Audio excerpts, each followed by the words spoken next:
Praise the lord. ప్రార్థన ఆలకించువాడైన యేసుక్రీస్తు ప్రభుల వారి అతి పరిశుద్ధ నామములో మీ ప్రార్థనలన్నీ నా యేసయ్య సఫలపరచును గాక.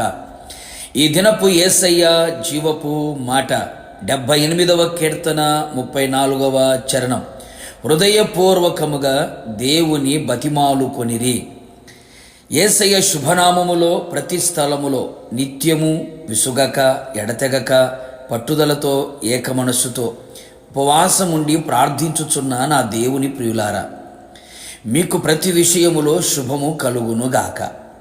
ఆయన సన్నిధిలో ఆయనను దైన్యముతో వేడుకొనినప్పుడు ఆయన ప్రార్థన మొర్ర ఆలకించువాడై ఉన్నాడు.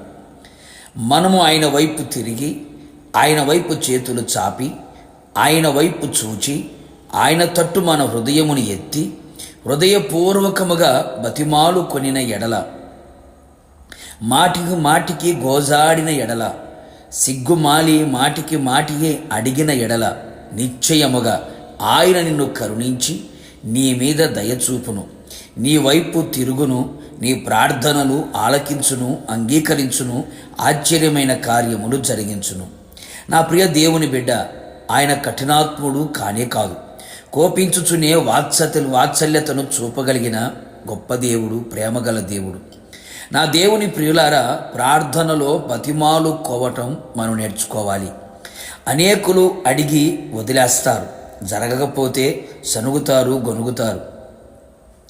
దేవునికి, దేవుని మందిరమునకు, దేవుని సేవకునికి దూరమైపోతూ ఉంటారు. మనము అట్టి వారముగా ఉండరాదు, కనబడరాదు.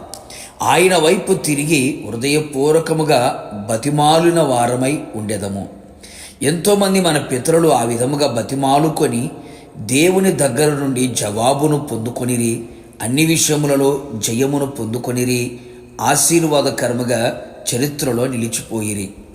మనష్షే అనే రాజు శ్రమలో ఉన్నప్పుడు తన దేవుడైన యేసయ్యను బతిమాలుకొని తన పితరుల దేవుని సన్నిధిని తను తాను బహుగా తగ్గించుకొని ఆయనకు మరలిడినప్పుడు ఆయన అతని విన్నపములు ఆలకించి చెరసాలలో నుండి తన రాజ్యములోనికి తెచ్చెను, సింహాసనం మీద కూర్చుండబెట్టెను.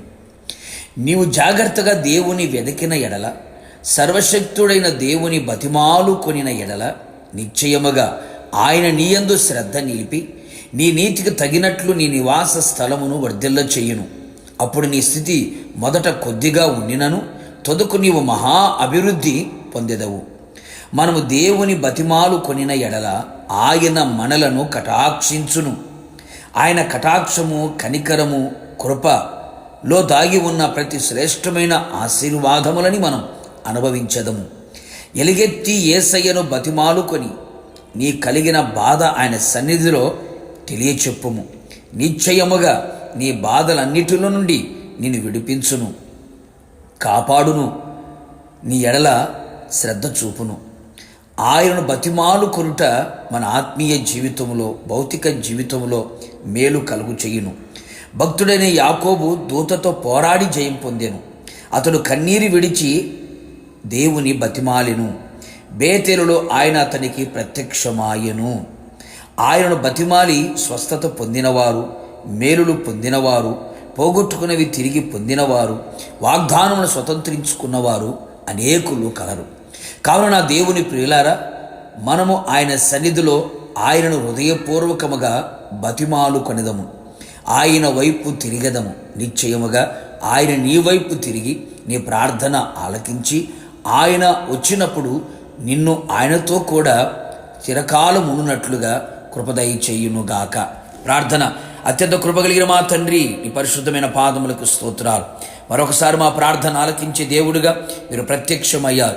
నీ వైపు తిరిగి హృదయపూర్వకముగా బతిమాలు కొనిన వారి జీవితంలో మీరు చేసే గొప్ప కార్యములన్నీ కూడా ప్రభా, మీ ప్రియ బిడల జీవితంలో మీరు చేయమని కోరుతున్నాం. అన్ని విషయాలను ఆశీర్వదించి అన్ని విషయంలో జయమును కలుగు చేసి విజయోత్సవాలు ఊరేగింప చేసి మీ రాకడకు సిద్ధపరచమని యేసు నామములో అడిగి పొందుకొని ఉన్నాము తండ్రి, ఆమేన్.